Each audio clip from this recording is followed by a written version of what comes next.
Halo teman-teman, jumpa lagi bersama saya Ibra Ramadan. Nah, NIM saya 67 2019 281. Nah, kali ini saya akan menjelaskan tentang manajemen itu apa tuh namanya? Komponen pada sistem operasi. Nah, pengertian dari komponen sistem operasi adalah sistem operasi bisa dibilang adalah komponen pada sistem operasi, maksud saya bisa dibilang adalah proses yang terjadi di dalam sistem operasi tersebut.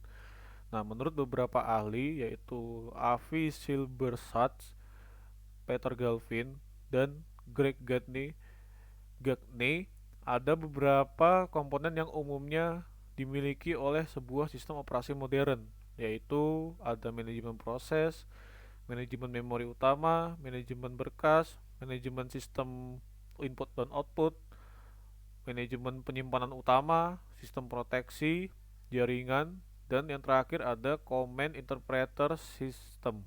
Nah, kita menuju yang pertama ini di sini ada manajemen proses. Nah, di manajemen proses ini pada saat suatu program dieksekusi maka di situ terjadi sebuah proses. Nah, dalam proses ini pasti membutuhkan beberapa sumber daya dan berkas-berkas yang diperlukan agar bisa menyelesaikan tugasnya. Nah, disinilah manajemen proses itu bekerja, teman-teman. Nah, dalam proses ini juga sistem operasi bertugas untuk memantau beberapa aktivitas yang ada kaitannya dengan pemakaian sumber daya dan pengaksesan berkas, yaitu mengatur proses penggunaan dan proses pada sistem, menunda dan melanjutkan proses, menyediakan mekanisme untuk proses sinkronisasi, menyediakan mekanisme untuk proses komunikasi, dan yang terakhir menyediakan mekanisme untuk penanganan deadlock jika suatu waktu terjadi pada sistem.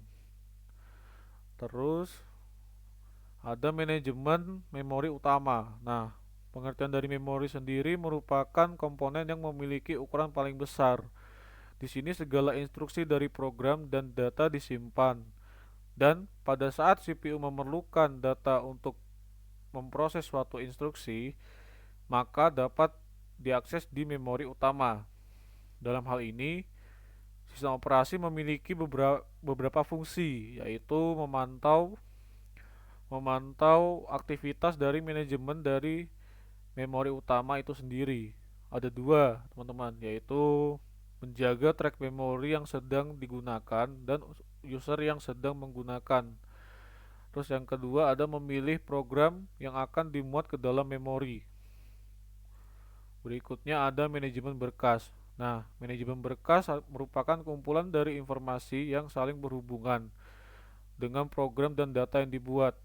Sistem operasi mengimplementasikan konsep abstrak pada berkas dalam mengatur media penyimpanan, misalnya seperti disk. Sistem operasi juga berfungsi untuk memantau berbagai macam aktivitas yang ada di manajemen berkas, yaitu pembuatan dan penghapusan direktori, pembuatan dan penghapusan berkas, mendukung manipulasi berkas dan direktori, memetakan berkas ke secondary storage, dan membuat salinan berkas dan menyimpannya ke penyimpanan permanen. Gitu, teman-teman. Jadi, sistem operasi ini juga dia membackup gitu ya, karena di sini kan kalau kita tahu memori itu kan ada dua, ada yang bersifat volatile, ada yang bersifat ya volatile itu kayak sementara gitu teman-teman, ada yang bersifat permanen gitu. Jadi kalau suatu waktu komputer kalian kenapa-napa, kalian masih ada cadangannya gitu teman-teman.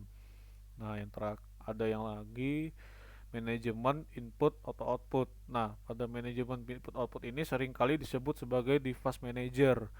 Nah, pada manajemen input dan output ini device manager menyediakan yang namanya device driver supaya semua perangkat input dan output bisa seragam.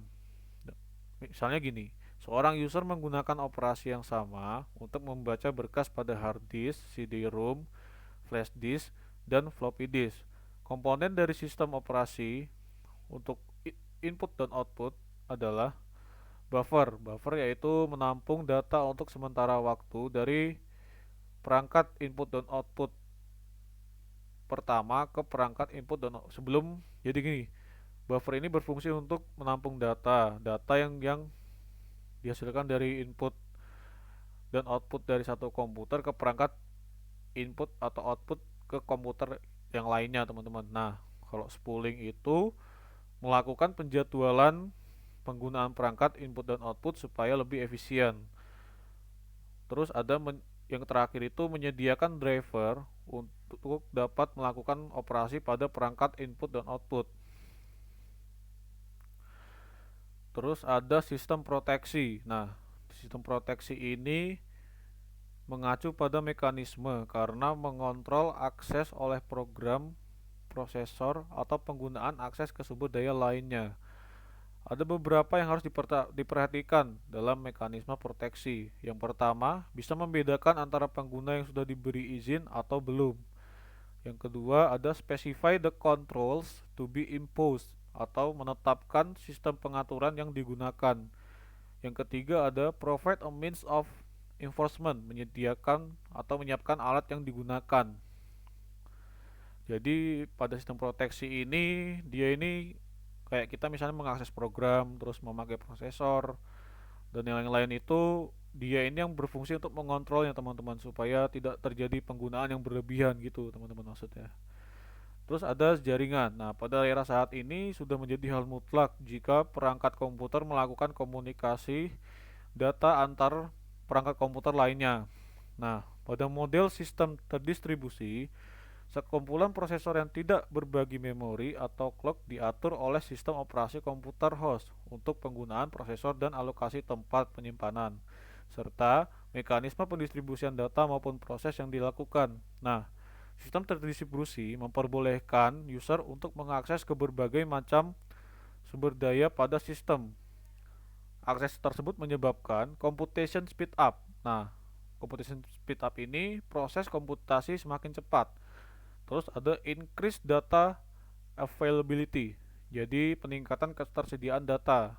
Yang ketiga ada enhance reliability, peningkatan kemampuan gitu, teman-teman. Nah, yang terakhir itu ada command interpreter system. Nah, ini adalah sistem operasi menunggu instruksi dari user atau command driven. Program yang dapat membaca instruksi dan mengartikan control statements berdasarkan masukan dari user umumnya disebut control card interpreter atau command line interpreter. Pada sistem Unix sering disebut juga shell atau console. Command interpreter system sangat bervariasi dari suatu sistem operasi ke sistem operasi yang lain dan disesuaikan dengan tujuan dan teknologi input atau output device yang ada. Contohnya, Command Line Interpreter atau CLI, ada Windows, ada pen based atau touch dan lain-lain. Nah, di sini ada tambahan lagi yaitu mode. Di dalam sistem operasi memiliki mekanisme proteksi untuk memastikan semua proses dan data-data penggunanya berjalan dengan baik. Terdapat dua jenis mode operasi, yaitu yang pertama itu user mode, adalah program yang sedang dijalankan oleh pengguna. Nah, di kernel mode ini, ketika user memberikan instruksi untuk mengakses suatu perangkat, maka instruksi tersebut dikirimkan melalui kernel dan kemudian diproses oleh CPU. Dalam keadaan ini, sistem berada di kernel mode dan dikendalikan oleh sistem operasi. Yang terakhir itu ada user interface. Nah, user interface ini jadi dia merupakan tampilan dari sistem operasi itu sendiri ya, teman-teman. Jadi ada dua macam tipe dari user interface ini, teman-teman. Ada GUI atau Graphical User Interface. Nah, pada tipe ini memiliki tampilan perintah yang ada di layar dan dalam menginstruksikan perintah, user tinggal memencet tampilan perintah yang ada di layar, teman-teman. Jadi ketika kita ingin misalnya membuat folder baru gitu, jadi kita tinggal misalnya kalau di Windows itu kan klik kanan, terus ada tulisan new, kayak kalau nggak salah saya di paling bawah, terus ada pilihannya itu kita mau create apa, new folder kah, apa shortcut kah, dan lain-lain gitu, teman-teman. Nah, yang terakhir itu ada CLI.